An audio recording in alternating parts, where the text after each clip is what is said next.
Namaste. I'm going to continue with the I Am discourses. And discourse number 2. To continue. Discourse 2, October the 6th, 1932. Saint Germain. Invocation. Thou infinite, all-pervading presence, thou mighty master within each human form, we acknowledge and accept thy full presence manifest within these forms and within this human form of every individual that God has sent forth.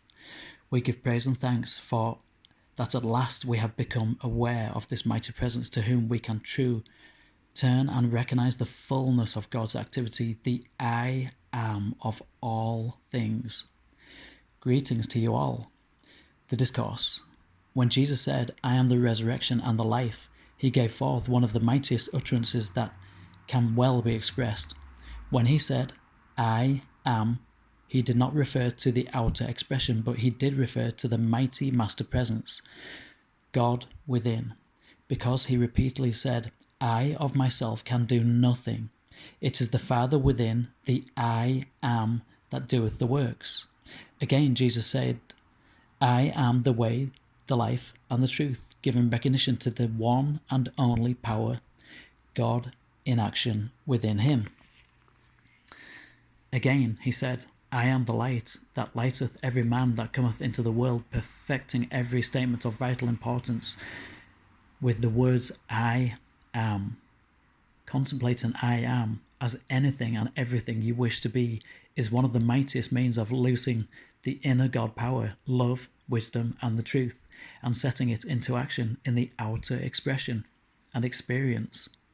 Again, let us refer to his mighty utterance, perhaps one of the greatest ever spoken into the outer expression.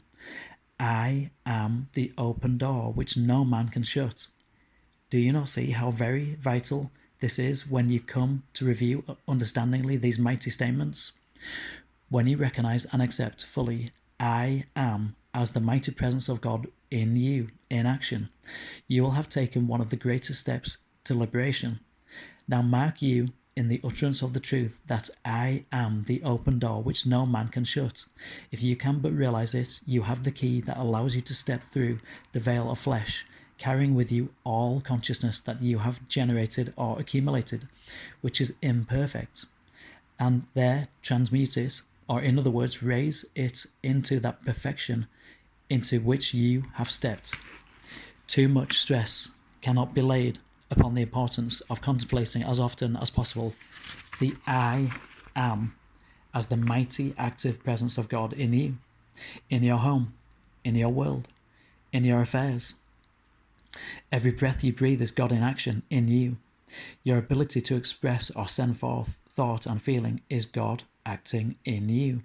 You have free will. It is entirely up to you to qualify the energy sent forth in your thought and feeling to determine how it shall act for you.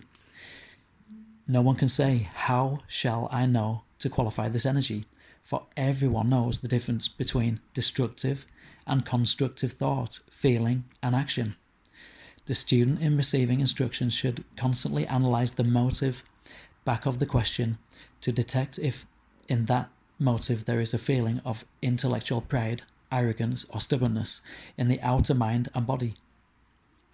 If there is within the motive a lurking desire to argue and prove the instruction wrong, rather than receive the blessing and truth intended, the individual has unknowingly shut the door, for the time being, to his ability to receive the good offered.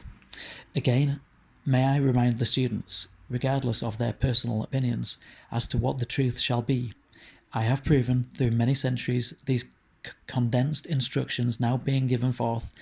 If one wants to receive the greatest benefit possible and the comprehension that will be the absolute certain freedom and liberation, listen with an entirely open mind, with the consciousness that the I am, the active presence of God in you, is your certain ability to receive, accept, and apply without limit the instruction which is being given forth, and with accompanying radiance, which will enable certain students at this time to comprehend these simple yet mighty assertions of truth to their great blessing and freedom. The The admonition, I'm going to try that word again. The admonition has been, therefore, before humanity through many centuries. Ye cannot serve two masters. Why is this so? First, because there is only one intelligence, one presence, one power that can act, and that is the presence of God acting in you. When you turn to the outer manifestation and give all kinds of expressions and appearances power, you are attempting to serve a false, usurping master, because the outer expression can only find an appearance through the use of God's mighty energy. Your ability to lift your hand and the life flowing through the nervous system of your outer form is God in action in your body, through your mind. This is your innate within you, your innate force of God within you. To continue, dear students, try to use this simple means as a reminder of God in action in you. When you start to go down the street, think for an instant, this is God's intelligence and power by which I walk, and this is his intelligence by which I know where I am going. Thus you will see that it is no longer possible to go on without understanding that every move you make is God in action. Every thought in your mind is God's energy which enables you to think. When you know this is a fact and there is no disputing it, why not adore, give full confidence to, trust in, have faith in, and accept this mighty presence of God in action in you, instead of looking to the outer expression which is clothed, qualified and coloured by the outer or human concept of things, regardless of the one mighty presence which enables the outer to express. All outer form and its attendant expression is but the experience life by which each individual may learn through his or her own experiences the true source of his or her being, and come again into the fullness of perfection through the self-conscious knowing thus attained. The outer experience of life is but a constant changing passing picture that the outer mind has created in its pretense, in other words, imagination, of being the real actor. Thus is the attention so consciously fixed upon the outer which alone contains imperfection that the children of God have forgotten their own divinity and must come back to it again. God is the giver, the receiver, and the gift, and is the sole owner of all the intelligence, substance, energy, and opulence there is in the universe. If the children of God would learn to give for the joy of giving, whether it be love, money, service, or whatever it may be, they would open the door to such vast opulence that it would be impossible to want for a single thing in the outer expression. The unfortunate thing in humanity which has caused such rampant selfishness and unprecedented condemnation of each other is the idea of claiming ownership to these wonderful blessings of God. For there is but one love acting, one intelligence, power, and substance, and that is God in every individual. The warning that should be placed before every student and individual is to guard against the desire of the outer self to claim power of its own. If in every act of the personality God were given full credit, transformations unbelievable could not help taking place in the one, thus giving full credit and power where it belongs. There has rarely been a correct understanding of supply and demand. There is positively abundant supply, omnipresent, but the demand for it must be made before the law of the universe permits it to come into expression and use of the individual. I've been shown to show you that is the law of attraction that Saint Germain is talking about. Okay, to continue. The individual, having free will, must consciously, with full determination, make the demand, and it cannot fail to come forth into expression no matter what it is, so long as the individual holds an unwavering determination and determined consciousness. The simple statement used with sincere determination, I am the great opulence of God, made visible in my use right now and continuously, will bring to the individual all he or she can possibly use. The limiting element so many students seem to be aware of is that they start out declaring the truth, for instance, as the above statement, but before many hours have passed, over their heads if they were to analyze themselves conscientiously, they would find in their feelings lurking doubt or fear. For both these are feelings. Naturally, this neutralizes to a large extent the constructive force that would quickly bring about the fulfillment of the desire or demand. So this is doubt creeping in, neutralizing the law of attraction. You have to be 100% on the ball with this when you're manifesting. Okay, to continue. Once a student can be fully aware that every right desire or wish is God in action, propelling his or her energy forth to full accomplishment, and is always self-sustained, he or she would become aware of the limitless love, power, and intelligence he or she have with which to accomplish any given purpose. By the way, I'm changing he for she every now and then because this book was written in a predominantly masculine period of war, and it was basically patriarch. Okay, so I'm kind of changing it for the ascension purposes.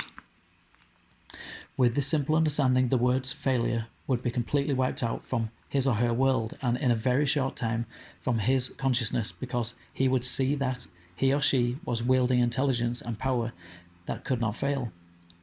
Thus, students and individuals come into their full dominion as God in action, as God intends.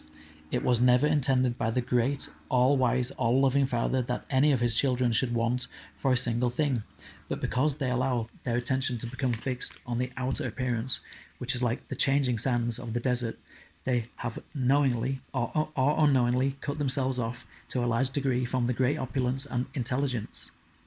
This great opulence is their birthright, which everyone can have, who will again turn to the I Am, the active principle of God, forever within himself as the only source of active life, intelligence, and opulence. All through the ages there have been certain standards of conduct necessary for the student who desires to reach beyond certain attainments. This is the conserving and governing of the life force through the sex. For individuals who have been using this energy without any thought of governing it, to suddenly say, I will cease this, cut it off as it were, without understanding the correct attitude of consciousness, would be simply suppressing a flow of energy which he or she have caused to flow in the wrong direction. Any student who wishes to govern this will find this simple statement the most effective, if used understandingly of any one particular thing that can be given. This will normally and naturally govern the flow of the life energy and bring it back into its natural channels. It is the mighty statement of Jesus, I am the resurrection and the life. This statement will not only purify thoughts, but this most powerful, uplifting and adjusting force that can be used for the correction of this greatest of barriers to the full height of spiritual attainment. Anyone who begins to feel the inner impulse to correct this condition and will use this statement earnestly and consciously and continuously will raise this marvelous current of energy to the highest center in the brain, as was originally intended. I've been shown that's the pineal gland, the indigo ray energy center. Okay, and that's a good place to stop because we're coming up to 14 minutes. Let's continue. He will find this mind flooded with the most marvelous ideas, with the abundant sustaining power and ability coming into expression and use for the blessing of all mankind. I ask any student to try this and watch the results in his or her own mind and body. Feel deeply this statement of Jesus, I am the resurrection and the life. Repeat it 3 times, either silently or audibly, and notice the lifting of consciousness which you will experience. There may be some who will need to try this several times in order to feel the amazing uplift that others will experience at the first trial. This will show you in a small way what can be done by its continued use. There is only one means of overcoming or rising out of anything, and that is, after you know what it is you are to rise out of, to take your outer attention completely away from it, fixing it firmly upon the above statement. Any condition in the outer experience that one wishes to overcome can be readily accomplished by the use of this statement, as well as using it to change the flow of the misdirected energy.